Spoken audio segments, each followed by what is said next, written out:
Existem dois tipos de pessoas e o que elas revelam em seus resultados. O primeiro tipo são aquelas pessoas que tudo que colocam as mãos parece que dá tudo certo. E a segunda são as outras, que só de chegar perto dos ambientes carregam desastre e caos junto a elas. Parece que instalam uma atmosfera de que tudo é para dar errado. Nos próximos minutos, você vai conhecer a existência do verdadeiro poder de um evangelho não contado. Já se inscreva no canal e deixe seu comentário.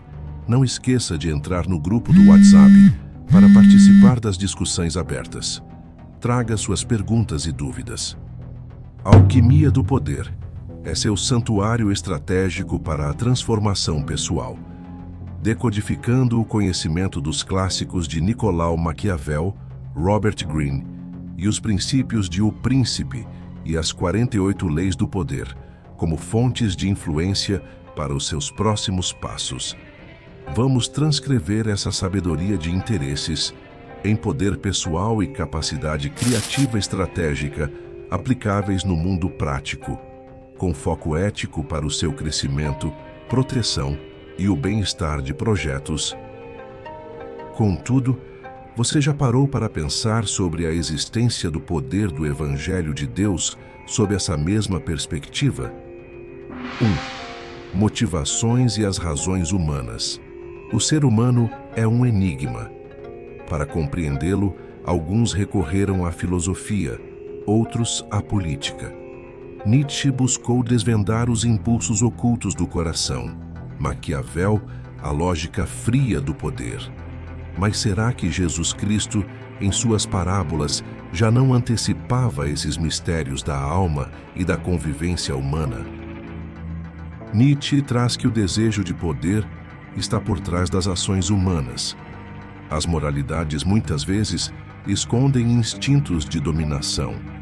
Jesus, em sua fala sobre a parábola do fariseu e do publicano, confira em Lucas capítulo 18, versos de 9 ao 14, diz que a oração do fariseu esconde orgulho e desejo de superioridade, enquanto o publicano revela humildade verdadeira. Vamos ampliar ainda mais o que seria esse ensino de Jesus ao contexto cultural e político na época de Jesus. Domínio romano. O povo judeu vivia sob o jugo do Império Romano, que controlava terras, impostos e até parte da vida religiosa, com influência sobre o templo e o sumo sacerdote. A filosofia política de Roma era de poder pragmático e hierárquico. A paz, pax romana, mantida pela espada, ecoando o que Maquiavel, séculos depois, sistematizaria como a lógica da dominação. Tensões religiosas internas, fariseus. Zelosos da lei, buscavam santidade pela tradição oral e pelas regras. Saduceus, aristocracia ligada ao templo, aliados políticos de Roma. Zelotes, revolucionários nacionalistas que sonhavam com a expulsão romana. Essenos, comunidades isoladas que buscavam pureza espiritual. Cada grupo tinha uma fórmula para resolver o enigma humano: disciplina, poder, rebelião ou fuga do mundo. Influência helenística. A influência grega ainda era forte. Conceitos de logos, ética, filosofia, estética e política moldavam a linguagem do mundo mediterrâneo. O homem como enigma já era um tema. Sócrates buscava o autoconhecimento, Platão falava da alma dividida, Aristóteles da razão prática. Nesse sentido, observamos e podemos entender as motivações e razões humanas têm maior profundidade paralela. Assim como Nietzsche desmascara a máscara da moral, Jesus denuncia a hipocrisia religiosa. Ambos mostram que a motivação interna vale mais que a aparência externa. Esse enigma humano é transcendente nas parábolas de Jesus. Enquanto Nietzsche via o homem guiado por forças ocultas, instintos, vontade de poder, e Maquiavel enxergava a frieza das relações sociais e políticas, Jesus, com suas parábolas, expôs o mistério da alma humana em sua luta entre egoísmo, fé, desejo e justiça. Poderíamos até citar outras passagens, como Parábola do Filho Pródigo. Revela a tensão entre impulsos, prazer, fuga, egoísmo e o retorno ao amor e à comunhão. Nietzsche diria que o jovem busca viver o instinto. Jesus mostra o caminho de reconciliação. Parábola do Bom Samaritano. Expõe o conflito entre religiosidade formal, sacerdote e levita que passam adiante, e compaixão autêntica, uma crítica cultural à lógica fria da lei, semelhante ao cálculo maquiavélico. Parábola do semeador. Reflete a condição existencial. O mesmo ser humano pode ser fértil ou estéril, dependendo do coração. Uma leitura quase psicológica da receptividade à verdade. Parábola dos trabalhadores na vinha. Rompe com a lógica meritocrática e política da época, revelando um Deus que distribui graça, não apenas poder. Enquanto Nietzsche procurava entender os impulsos ocultos e os instintos de poder, Maquiavel analisava a estratégia de dominação, a frieza da política. Jesus, por sua vez, não apenas diagnosticava as motivações e as razões humanas, ele propunha a transformação. Sua pedagogia em parábolas não visava apenas explicar o homem, mas revelar o reino de Deus como resposta ao enigma humano. 2. A arte do disfarce cínico e a aparência da falsa equivalência. Essas expressões carregam um peso tríplice. Ponto A. A arte do disfarce cínico. Viver sob máscaras, religiosas, políticas, sociais. Ponto B. A aparência da falsa equivalência. Manipular a percepção, criando dilemas ilusórios ou comparações injustas. Ponto C. Jesus. O desmascarador, que, com parábolas, expõe o jogo de aparências e chama a autenticidade. No entendimento de Maquiavel, o governante sábio sabe quando revelar e quando ocultar. A aparência de virtude pode ser mais útil que a virtude em si. Já Maquiavel enxerga o disfarce como estratégia política, enquanto Jesus revela que o mundo que é marcado por aparências que podem confundir Jesus.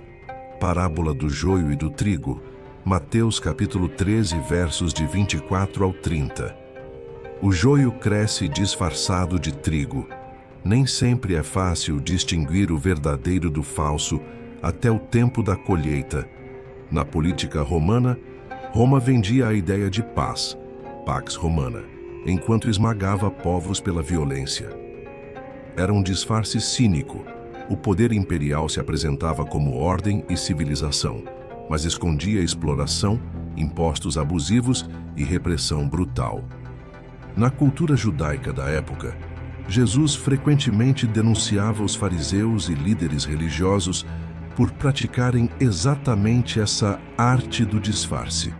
O termo grego hipokrites, upokritis, usado nos evangelhos, significava literalmente ator de teatro. Alguém que usava máscara para representar outro papel. O disfarce cínico estava no contraste entre a aparência de santidade, orações em público, jejuns ostensivos, filactérios largos, e a realidade do coração, ambição, vaidade, opressão dos pobres. Jesus contra isso. Suas parábolas desmascaravam o cinismo da elite religiosa e política. Exemplo, parábola do fariseu e do publicano. O disfarce de santidade é exposto. A autenticidade humilde é exaltada. É algo que se arrasta em toda a história. Trazer características para a sua reflexão, torná-lo mais sábio perante os conflitos decisivos na vida prática e do dia a dia. No debate filosófico da época, o helenismo grego cultivava a retórica, e muitos sofistas eram mestres em criar equivalências enganosas, fazer parecer que duas ideias tinham o mesmo peso quando não tinham. Isso já era visto como manipulação intelectual. No ambiente religioso, Os fariseus e saduceus tentavam frequentemente colocar Jesus em dilemas de falsa equivalência. É lícito pagar imposto a César ou não? Mateus capítulo 22, versos 17. A pergunta cria uma armadilha, como se só houvesse duas opções equivalentes: trair Deus ou trair Roma. Jesus rompe a equivalência enganosa. Dai a César o que é de César e a Deus o que é de Deus. Com que autoridade fazes essas coisas? Eles queriam reduzi-lo a um rótulo: profeta, falso messias, blasfemo. Mas Jesus desmontava a equivalência simplista. Na convivência humana, a falsa equivalência também aparecia em comparações sociais. Os ricos vistos como mais abençoados, os pobres como amaldiçoados. Jesus inverte isso em parábolas como a do rico e Lázaro, ou nas bem-aventuranças. O valor humano não se mede por equivalências aparentes. Riqueza, favor divino. Nietzsche desconfiava da moral aparente como disfarce de instintos mais profundos: ressentimento, desejo de poder. Maquiavel mostrava como governantes usam disfarces e falsas equivalências para manter o poder, aparência de virtude versus pragmatismo de violência. Jesus, porém, expõe e supera ambas as artes manipulativas.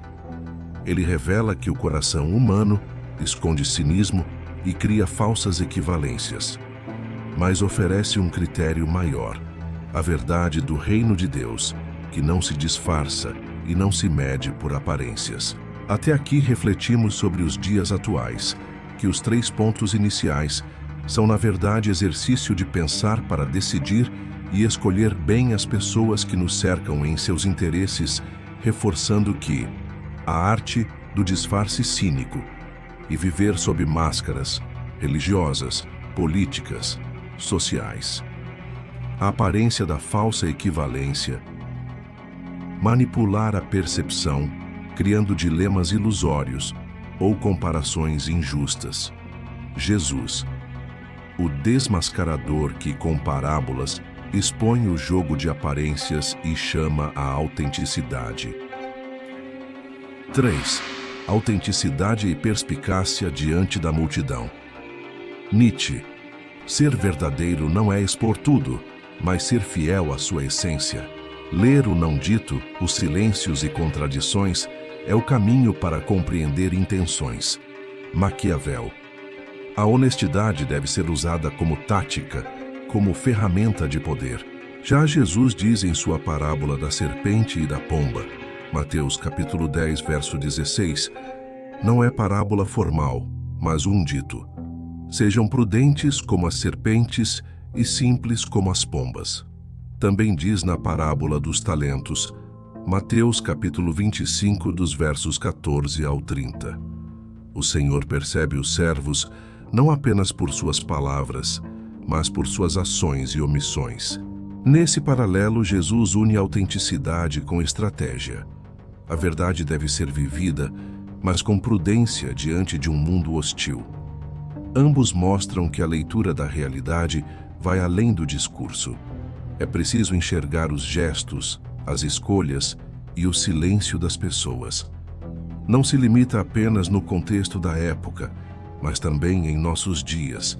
As multidões judaicas eram compostas por camponeses, trabalhadores, doentes, marginalizados e curiosos. Viviam entre a esperança de um Messias libertador e a opressão diária de Roma e das elites locais. Tinham fome de pão, cura, mas também de palavra com autoridade, diferente dos escribas. A cultura da aparência. Líderes religiosos falavam à multidão como atores, hipocritai, buscando aplauso e status. Políticos romanos usavam panem et circenses, pão e espetáculo, para manipular a massa. O povo estava acostumado a discursos disfarçados, promessas vazias e jogos de poder. Por isso a importância de avaliar a autenticidade de Jesus diante da multidão. Transparência radical. Ele não buscava bajular ou agradar. Ao contrário, dizia palavras duras que muitas vezes dispersavam a multidão. Jupaze 6,66. Sua autoridade vinha da coerência, ensinava e vivia o que pregava. O sim, sim, não, não. Mateus capítulo 5, verso 37. Num mundo de retórica, ele corta o excesso de palavras e o mascaramento. Isso era escandaloso. A autenticidade desmascarava tanto religiosos quanto políticos. No exemplo do Sermão do Monte, enquanto outros ensinavam para se exibir, ele falava para transformar. Leitura da intenção oculta. Quando o tentavam com perguntas capciosas, deve-se pagar imposto a César? Ele discernia a armadilha e respondia com genialidade que desmontava a falsa equivalência. Essa perspicácia lembraria a astúcia maquiavélica, mas com um diferencial. Ele não usava para manipular, mas para libertar da manipulação. Parábolas como filtro. Jesus usava parábolas que exigiam discernimento. Para a multidão eram histórias, para os que buscavam de coração eram revelação. Perspicácia, não só em responder, mas em ensinar de forma que a verdade se revelasse aos humildes e se escondesse dos soberbos. Partindo para a conclusão do vídeo, Nietzsche valorizaria a autenticidade como força vital, mas sua crítica era que a moral cristã mascarava fraqueza e Maquiavel veria a perspicácia de Cristo como a de um estrategista político, mas se surpreenderia ao ver que ele não buscava manter poder, e sim expor a verdade. Contudo, Jesus une e prova o que eles separam. Uma autenticidade que não teme perder a multidão e uma perspicácia que não serve para explorar, mas para revelar. Termino aqui deixando.